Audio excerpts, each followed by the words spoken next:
Chapter 26, The Vietnam War. Before World War II, Vietnam was part of Indochina and was controlled by the French. Ho Chi Minh tried to get freedom for Vietnam and was also one of the United States' allies during World War II. That's a picture of Ho Chi Minh. After World War II, France wanted to get Indochina back. And of course, we helped them. Mainly because Ho Chi Minh used the word communism. He wanted to turn Vietnam into a communist country.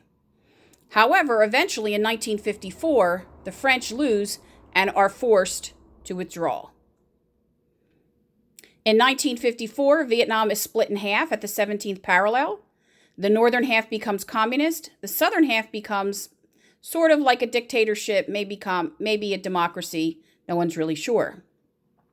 The people hated their new leader, Ngo Dinh Diem, in the south so much that monks protested by self-immolation, which means burning themselves, and they killed their leader. That's the other picture on this slide.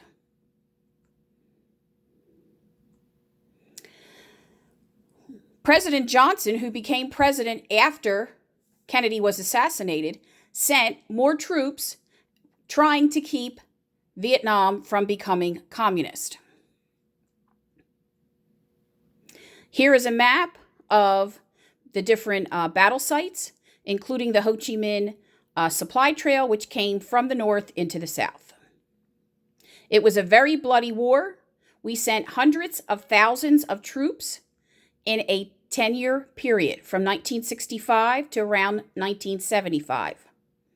The northern Vietnamese troops, the southern sympathizers called Viet Cong, were constantly fighting against us.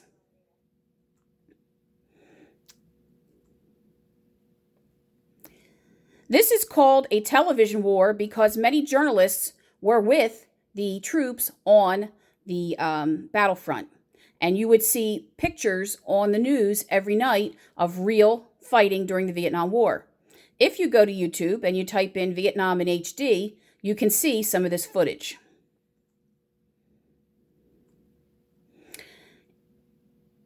In 1966, we instituted something called Operation Rolling Thunder, which was a sustained bombing of North Vietnam, trying to get them to stop fighting. But unfortunately, this did not work.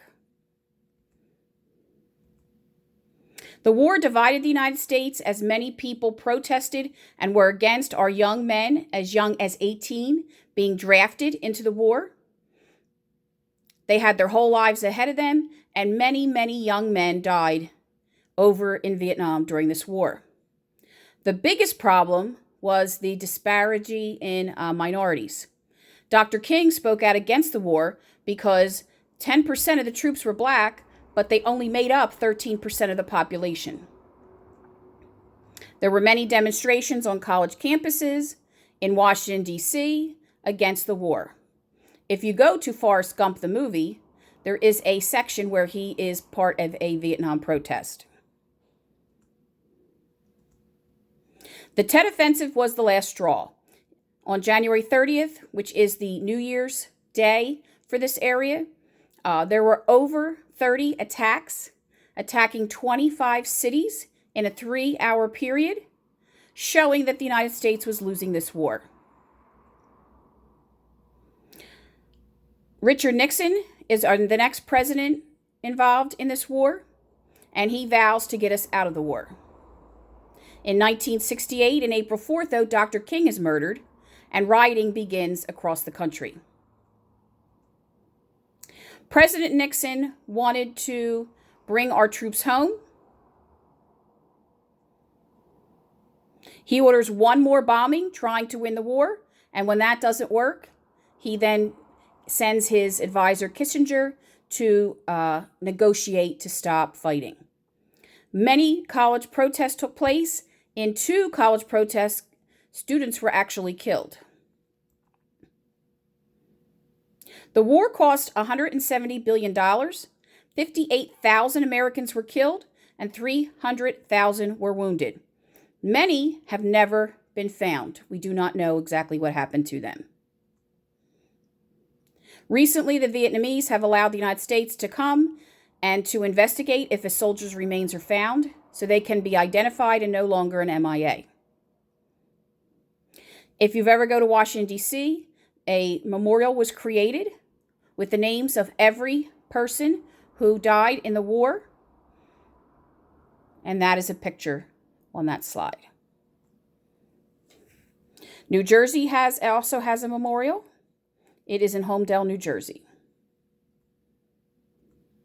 And there is the Vietnam War in 5 minutes and 45 seconds.